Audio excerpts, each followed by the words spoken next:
आज हम पढ़ेंगे gestational hypertension. What is gestational hypertension? It's idiopathic. Idiopathic means the cause is unknown. Idiopathic hypertension having a blood pressure systolic value greater than 140 millimeter of mercury and diastolic value greater than 90 millimeter of mercury. Measure twice, 2 times 4 hours apart. अगर हम pregnancy के दौरान कोई blood pressure जिसका systolic value 140 millimetre of mercury से ज़्यादा हो और डायस्टोलिक 90 मिलीमीटर ऑफ मर्करी से ज़्यादा हो, और ये वैल्यू हमें 2 दफ़ा मिले, पहले मिले फिर इसके 4 घंटे बाद, दोनों वैल्यू के बीच में जो ड्यूरेशन हो वो 4 घंटे होने चाहिए. सो अगर 4 घंटे ड्यूरेशन दोनों के दरमियान हो और values systolic 140 and diastolic 90 millimetre of mercury से ज़्यादा हो. तीसरी कंडीशन ये है कि ये जो वैल्यू हो ये जो प्रेगनेंसी की एज है 20 वीक्स ऑफ गेस्टेशन के बाद. अगर 20 वीक्स ऑफ गेस्टेशन से पहले हाइपरटेंशन हो तो उसको हम क्रोनिक हाइपरटेंशन कहते हैं. अगर गेस्टेशनल एज 20 वीक्स से ज़्यादा हो और सिस्टोलिक वैल्यू 140 और डायस्टोलिक 90 मिलीमीटर ऑफ मर्करी से ज़्यादा हो तो इसको हम कहेंगे गेस्टेशनल हाइपरटेंशन. ये जो गेस्टेशनल हाइपरटेंशन है ये 20 weeks of pregnancy, greater than 20 weeks of pregnancy के बाद शुरू होता है और पोस्ट पार्टम मतलब डिलीवरी के 12 हफ्तों से पहले ये हाइपरटेंशन ख़त्म हो जाती है. तो इस हाइपरटेंशन को हम गेस्टेशनल हाइपरटेंशन कहेंगे. इसके अलावा हाइपरटेंशन है क्रोनिक हाइपरटेंशन. वो हाइपरटेंशन जो कि 20 वीक से पहले डायग्नोस हुई हो या तो प्रेगनेंसी से पहले से ही मौजूद हो या 20 वीक्स ऑफ गेस्टेशनल एज से पहले हम डायग्नोस करें तो इस को हम कहेंगे chronic hypertension. So hypertension present before conception मतलब प्रेगनेंसी से पहले मौजूद हो और at less than 20 weeks of gestation या 20 वीक्स का जो गेस्टेशनल एज है इससे पहले डायग्नोस हो जाए तो इस कंडीशन में इसको हम क्रोनिक हाइपरटेंशन कहेंगे. इसकी जो तीसरी कंडीशन है वो ये है कि ये जो क्रोनिक हाइपरटेंशन है ये जो 12 वीक्स पोस्ट पार्टम मतलब डिलीवरी के जो बाद जो 12 हफ्ते है ये उसके बाद भी मौजूद रहेगा. It persist greater than 12 week postpartum. तो इस कंडीशन को हम क्रोनिक हाइपरटेंशन. गेस्टेशनल हाइपरटेंशन जो है वो 20 वीक्स ऑफ गेस्टेशनल एज के बाद शुरू होती है और 12 वीक पोस्टपार्टम से पहले ख़त्म हो जाती है. और chronic hypertension gestational age 20 week से पहले शुरू होती है और पोस्टपार्टम 12 वीक के बाद भी होती है. तो इसको हम क्रोनिक हाइपरटेंशन कहते हैं. Both hypertension gestational hypertension and chronic hypertension both can develop superimposed pre-eclampsia. ये एक कंडीशन होती है प्रेगनेंसी के दौरान जिसको हम कहते हैं प्री एक्लेम्सिया. तो ये जो गेस्टेशनल हाइपरटेंशन है या जो क्रोनिक हाइपरटेंशन है ये दोनों कंडीशन प्री एक्लेम्सिया की तरफ जा सकती है. तो प्री एक्लेम्सिया क्या है इस पे अलग वीडियो बनाएंगे. ये एक बहुत लंबा टॉपिक है लेकिन इधर ये जो कंडीशन है इसको थोड़ा सा एक्सप्लेन करते हैं. Pre eclampsia new onset hypertension वो हाइपरटेंशन जो प्रेगनेंसी के दौरान स्टार्ट हो जाए विद प्रोटीन्यूरिया और जो यूरिन है उसमें प्रोटीन आ जाए. नया onset hypertension plus proteinuria. Proteinuria कितनी होनी चाहिए 300 मिलीग्राम पर 24 आवर. अगर न्यू हाइपरटेंशन है प्लस इसके साथ साथ 300 मिलीग्राम से ज्यादा पर 24 आवर प्रोटीन्यूरिया है तो इसको हम प्री एक्लेम्सिया कहेंगे. अगर प्रोटीन्यूरिया नहीं आ रहा तो इसके बाद एक और कंडीशन है new onset hypertension plus protein creatinine ratio greater than 0.3. Pre eclampsia के लिए एक तो न्यू ऑनसेट हाइपरटेंशन है, न्यू हाइपरटेंशन प्लस या तो प्रोटीन्यूरिया होगा, proteinuria greater than 300 milligram per 24 our. अगर प्रोटीन्यूरिया 300 मिलीग्राम पर 24 आवर नहीं है तो फिर protein to creatinine ratios equal to और greater than 0.3. New onset hypertension plus proteinuria greater than 300 milligram per 24 hour और protein to creatinine ratio equal to और greater than 0.3 milligram per hour. तो इस condition को हम प्री एक्लेम्सिया कहेंगे. अगर proteinuria भी नहीं आ रहा और प्रोटीन टू क्रिएटिनिन रेशो भी नॉर्मल है, तो फिर हम देखेंगे कि इन ये जो फॉलोइंग चीज़ें हमने दी है, तो इसमें अगर कोई कंडीशन प्रेजेंट है हाइपरटेंशन के साथ, तब भी हम इसको प्री एक्लेम्सिया कहेंगे। न्यू ऑनसेट हाइपरटेंशन मतलब वो हाइपरटेंशन जो प्रेगनेंसी के दौरान स्टार्ट हो जाए with any of the following condition. तो ये कंडीशन जो है प्लेटलेट काउंट, अगर प्लेटलेट काउंट 100,000 मतलब 1 लाख पर माइक्रोलीटर से कम है, हाइपरटेंशन है, साथ में प्लेटलेट की काउंट 100,000 मतलब 1 लाख पर माइक्रोलीटर से कम है, तो ये प्री एक्लेम्सिया है। अगर प्लेटलेट की काउंट नॉर्मल है तो new onset hypertension plus serum creatinine greater than 1.1 milligram per decilitre. अगर नया ऑनसेट हाइपरटेंशन है प्लस सीरम क्रिएटिनिन की वैल्यू 1.1 मिलीग्राम से ज्यादा है या इसकी जो नॉर्मल वैल्यू है उसके डबल है ये वैल्यू सीरम क्रिएटिनिन की, तो इस कंडीशन में भी हम इसको प्री एक्लेम्सिया कहते हैं। अगर सीरम क्रिएटिनिन भी नॉर्मल है, प्लेटलेट्स भी नॉर्मल है, हमारे पास जो लीवर के एंजाइम है एलेनिन ट्रांसअमाइनेज, इसकी जो अपर वैल्यू है मतलब अगर 10 से 20 तक नॉर्मल है, तो ये 20 जो है ये अपर नॉर्मल वैल्यू है।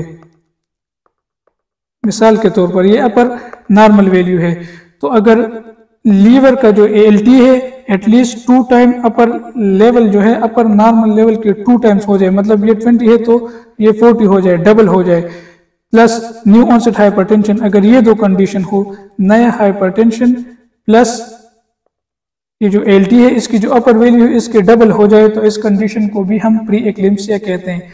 या लीवर के जो एंजाइम है ALT ये भी नॉर्मल है, तो फिर हम किस तरह इसको डिफाइन करेंगे कि अगर हमारे पास न्यू ऑनसेट हाइपरटेंशन है प्लस ये सारी चीजें नॉर्मल है लेकिन पल्मोनरी एडिमा मौजूद है, तो इस केस में भी हम इसको प्री एक्लेम्सिया कहते हैं। New onset hypertension plus pulmonary oedema.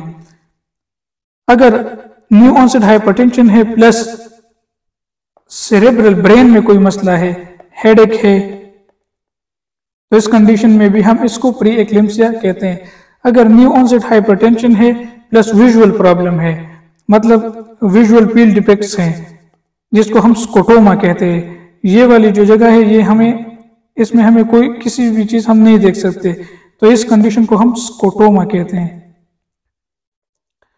तो अगर न्यू ऑनसेट हाइपरटेंशन है जो कि प्रेगनेंसी के दौरान स्टार्ट हुई है प्लस विजुअल फील्ड डिफेक्ट्स है जिसको हम स्कोटोमा कहते हैं, तो ये दो कंबाइन होके भी इसको हम प्री एक्लेम्सिया कहते हैं। तो या तो सारी मौजूद होंगी सिवियर कंडीशन में या इनमें से एक भी मौजूद हो तो हम इसको प्री एक्लेम्सिया कह सकते हैं। तो ये प्री एक्लेम्सिया, तो ये जो हाइपरटेंशन है गेस्टेशनल हाइपरटेंशन या जो क्रोनिक हाइपरटेंशन है, इसकी हम मैनेजमेंट किस तरह करते हैं प्रेगनेंसी के दौरान। तो प्रेगनेंसी के दौरान कुछ ड्रग्स है जो कि हम दे सकते हैं, इसमें सबसे पहले है मिथाइल डोपा, दूसरा ड्रग है लेबिटोलोल, तीसरा ड्रग है निपिडिफिन और चौथा ड्रग है हाइड्रोलिजीन। ये 4 ड्रग जो है ये हम प्रेगनेंसी के दौरान दे सकते हैं। अगर for example hypertension greater than 160 और 110, अगर डायस्टोलिक 160 से ज्यादा है, सिस्टोलिक 160 से ज्यादा है और डायस्टोलिक 110 से ज्यादा है, तो इस कंडीशन को हम कहते हैं hypertensive crisis in pregnancy. Hypertensive crisis in pregnancy.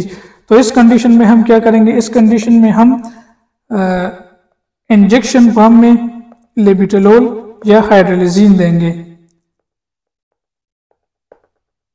Injection form में, क्योंकि इन दो ड्रग्स का ऑनसेट जो है वो फास्ट है, onset of action is fast. तो ये ड्रग्स अलाउड है, मिथाइल डोपा सबसे पहले, इसके बाद लेबिटोलोल जो कि बीटा ब्लॉकर है, निपिडिफिन और हाइड्रोलिजीन ये कैल्शियम चैनल ब्लॉकर्स हैं। तो ये ड्रग्स प्रेगनेंसी के दौरान अलाउड है।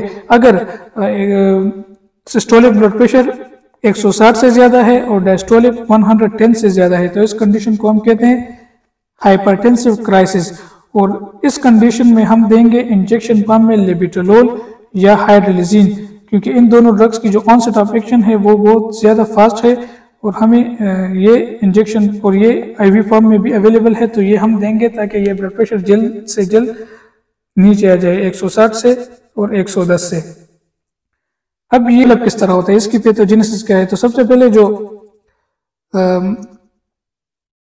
सेल्स इनर सेल मास और आउटर सेल मास बनता है, सबसे पहले जाइगोट बनता है। जाइगोट से के बाद जब डिवीजन होती है तो एक कंडीशन आता है जिसको हम मरूला कहते हैं। मरूला के बाद ये जो सेल्स है ये 2 टाइप्स ऑफ सेल में डिवाइड होते हैं। एक को हम कहते हैं इनर सेल मास और एक को हम कहते हैं आउटर सेल मास। ये इनर सेल मास इससे फिर वो 3 लेयर बनते हैं, एंडोडर्म, मेसोडर्म और एक्टोडर्म, जो कि असल एम्ब्रियो और फीटस बनाते हैं। और जो आउटर सेल मास है इससे बनता है प्लेसेंटा। तो प्लेसेंटा के बनने से पहले ये जो आउटर सेल मास है इसके 2 लेयर बन जाते हैं। इसको एक को हम कहते हैं सिंसिशियम ट्रोपोब्लास्ट और एक को हम कहते हैं साइटोट्रोपोब्लास्ट, जो कि इस तरह विलाई के पाम में होता है, साइटोट्रोपोब्लास्ट। इसके नीचे होता है इनर सेल मास और इसके नीचे होते हैं फीटस ब्लड वेसल। तो ये कंडीशन हमारे पास आ जाती है, cytotrophoblast, syncytium trophoblast, inner cell mass, fetal blood vessel. इधर जो है जो यूट्राइन आर्टरी आती है, ये इस स्पेस को हम कहते हैं लेकुनी। इधर यूट्राइन आर्टरी आती है जिसको हम स्पाइरल आर्टरीज कहते हैं। और वो इसके बाद ये जो स्पाइरल आर्टरी इधर आती है, इसके बाद ये जो न्यूट्रिएंट्स है ये सिंसिशियम और साइटोट्रोपोब्लास्ट के थ्रू फीटस तक ट्रांसफर होती है। तो ये जो स्पाइरल आर्टरी इधर आती है तो ये अपना जो एंडोथेलियम है वो लूज करती है और ये इसका जो इनर लेयर है वो रिप्लेस्ड होता है साइटोट्रोपोब्लास्ट से। Endothelium replaced by cytotrophoblast. तो ये जो endothelium is replaced by cytotrophoblast, इस प्रोसेस को हम कहते हैं रीमॉडलिंग।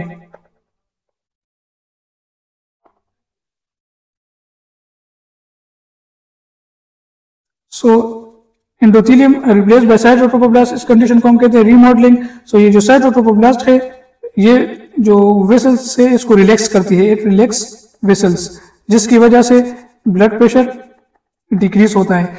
सो अगर रिमॉडलिंग के प्रोसेस में कोई मसला है, ये रिमॉडलिंग नहीं हो रही, नो रिमॉडलिंग, अगर रिमॉडलिंग नहीं हो रही तो इसकी वजह से ये जो एंडोथेलियम है ये रिप्लेस नहीं होगा साइटोट्रोपोब्लास्ट से, और ये जो साइटोट्रोपोब्लास्ट से रिप्लेस नहीं होगा तो ये जो वेसल्स है, जो स्पाइरल आर्टरी है, इसके जो वॉल है वो रिलैक्स नहीं होगा, जिसकी वजह से वेजोस्पेज्म होगा।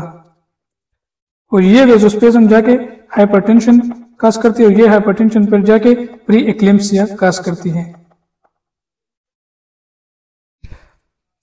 वेजोस्पेज्म के एक तो ये मेन जो है पैथोजेनेसिस वेजोस्पेज्म का ये रिमॉडलिंग है। अगर ये रिमॉडलिंग नहीं होती तो वेजोस्पेज्म आती है। एक होता है इम्यूनोलॉजिकल, भी इसका एक फैक्टर है इम्यूनोलॉजिकल। ये जो प्लेसेंटा बनता है, ये जो प्लेसेंटा है इसमें मैटरनल जीन्स भी होती है और पैटर्नल जीन्स भी होती है। तो ये प्लेसेंटा जाके मैटरनल यूट्रस में इम्प्लांट होती है। तो माँ के लिए तो ये फॉरेन टिश्यू नहीं है जो मैटरनल पार्ट है, लेकिन इस प्लेसेंटा में जो है पैटर्नल मतलब फादर की जो जीन्स है वो भी प्रेजेंट है। तो ये जो फादर की जीन्स है ये मैटरनल यूट्रस के लिए फॉरेन मटेरियल है, फॉरेन। तो ये मैटरनल जो एंटीबॉडीज है या जो मैटरनल इम्यून सिस्टम है वो इस जो पैटर्नल पार्ट है प्लेसेंटा का इस पे अटैक करते हैं। इस अटैक से बचने के लिए ये मैटरनल सीरम एक किस्म की एंटीबॉडीज बनाते हैं जिसको हम कहते हैं blocking antibodies.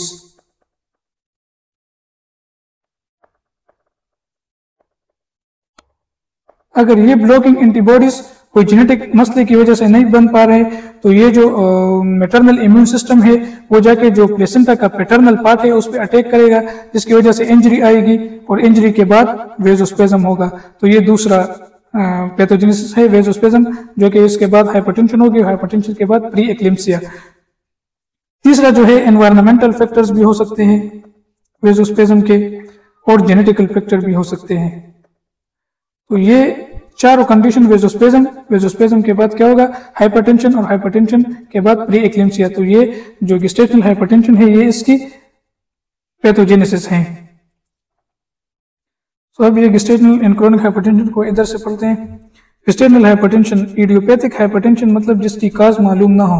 Systolic blood pressure greater than 140 millimetre of mercury और डायस्टोलिक ग्रेटर देन 190। अगर ये वैल्यू आ रही हो 140 और 190 प्रेगनेंसी के दौरान, मेजर ट्वाइस, जो कि ये ब्लड प्रेशर हमने 2 दफ़ा मेजर किया हो, 2 दफ़ा हमने ये ब्लड प्रेशर चेक किया हो और 2 दफ़ा जो हम चेक करते हैं इसके दरमियान फासला 4 घंटे से ज्यादा हो और हमारे पास ये वैल्यू आ रहे हो 140/90 विदाउट सिग्निफिकेंट प्रोटीनूरिया, जो कि यूरिन में प्रोटीन की वैल्यू सिग्निफिकेंट नहीं है। सिग्निफिकेंट हम उसको बोलेंगे अगर 300 मिलीग्राम पर 24 आवर या पर लीटर से ज्यादा हो, फिर हम सिग्निफिकेंट बोलेंगे।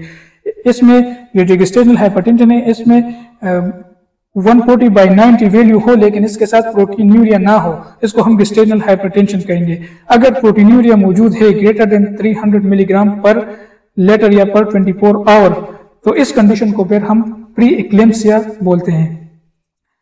Develops at greater than 20 weeks of gestational age, अगर 20 वीक्स ऑफ गेस्टेशनल एज से ज्यादा है तब गेस्टेशनल हाइपरटेंशन कहेंगे।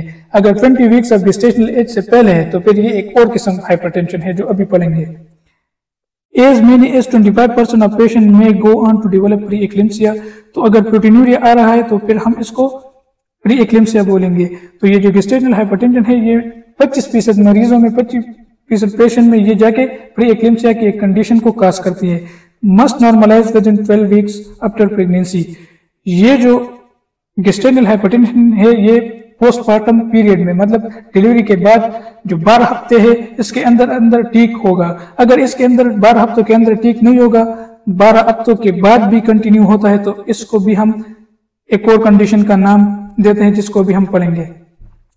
सो chronic hypertension present before conception, या तो ये जो है कंसेप्शन मतलब जो मेल एंड फीमेल जो जर्मसेल है वो मिलते हैं इससे पहले, मतलब प्रेगनेंसी से पहले मौजूद हो, या डायग्नोज हुआ हो less than 20 weeks of gestational as, gestational age जो है 20 वीक्स से पहले डायग्नोज हुआ हो, या प्रेगनेंसी से पहले मौजूद हो, या if increase blood pressure persist for greater than 12 week postmortem, या जो डिलीवरी के 12 हफ्ते बाद है इसके बाद भी ये मौजूद हो। इधर हमने बोला कि इसको हम एक और कंडीशन का नाम देते हैं, तो वो कंडीशन है क्रोनिक हाइपरटेंशन। तो अगर less than 20 weeks gestational age है या greater than 12 week postmortem period है तो इस कंडीशन को हम कहेंगे क्रोनिक हाइपरटेंशन। अगर greater than 20 weeks gestational age है and less than 12 weeks postmortem में खत्म हुआ है तो इस कंडीशन को हम कहेंगे गेस्टेशनल हाइपरटेंशन। अगर इसके साथ प्रोटीनूरिया, मतलब यूरिन में प्रोटीन भी है जो कि 300 मिलीग्राम पर लीटर से ज्यादा है, तो इस कंडीशन को फिर हम कहेंगे प्री एक्लेम्सिया।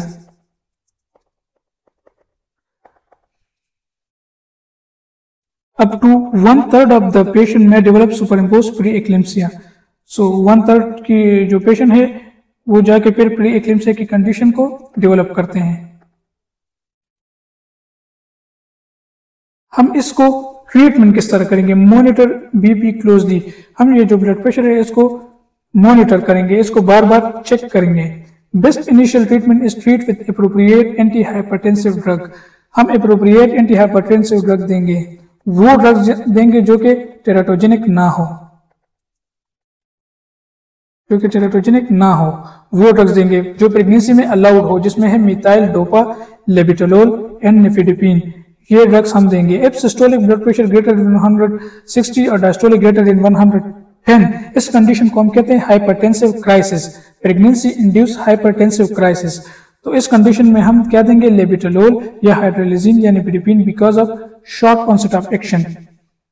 इसके जो ऑनसेट ऑफ एक्शन है, जिस टाइम ये एक अपना मैकेनिज्म ऑफ एक्शन जो अपना असर शुरू करता है वो बहुत कम टाइम रहता है ये ड्रग देने के बाद, तो ये इसलिए हम देंगे कि ये बहुत जल्द ये जो 160 और 110 की वैल्यू है इसको डिक्रीज करेगा। तो ये जो लेबिटोलोल है या हाइड्रोलिजिन है या निफेडिपिन है इसको हम हाइपरटेंसिव क्राइसिस में यूज करते हैं। Do not give angiotensin converting enzyme inhibitor, ACE inhibitor और डायरेटिक्स ये हम नहीं देंगे। एस एक तो ये दोनों टेराटोजेनिक भी है,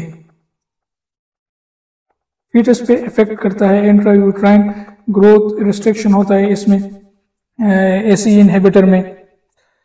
और एक होता है AC are known to lead to uterine ischaemia. ये जो यूट्रस है इसकी ischaemia, ischaemia mean decrease blood flow, decrease करता है, तो इस वजह से हम नहीं देंगे। Diuretics can aggravate low plasma volume to the point of uterine ischaemia. तो ये जो डायरेटिक्स है ऑलरेडी यूट्राइन की जो आर्टरी से उसमें वेजोस्पेजम है, इस वेजोस्पेजम की वजह से तो ये हाइपरटेंशन, जो गेस्टेशनल हाइपरटेंशन है, ये आ रही है वेजोस्पेजम की वजह से। इस वेजोस्पेजम की वजह से प्री एक्लिम्सिया भी आ रही है, जो कि अगर गेस्टेशनल हाइपरटेंशन के साथ प्रोटीन्यूरिया भी है तो हम प्री एक्लिम्सिया बोलेंगे। तो मेन इसका जो ट्रिगरिंग फैक्टर है वो है वेजोस्पेजम। तो अगर हम डायरेटिक्स देंगे, एक ऑलरेडी वेजोस्पेजम है जिसकी वजह से इस्कीमिया है, अगर हम डायरेटिक्स देंगे जो प्लाज्मा वॉल्यूम डिक्रीज होगा तो इसकी वजह से जो फ्लूइड का लेवल है वो भी डिक्रीज होगा, और ये जो वेजोस्पेजम है, जो ये जो हाइपोपरफ्यूजन है, ये जो इस्कीमिया है, ये और भी सिवियर हो जाएगी। तो इसकी वजह से हम ये डायरेटिक्स और ये एस इनहिबिटर्स नहीं देंगे।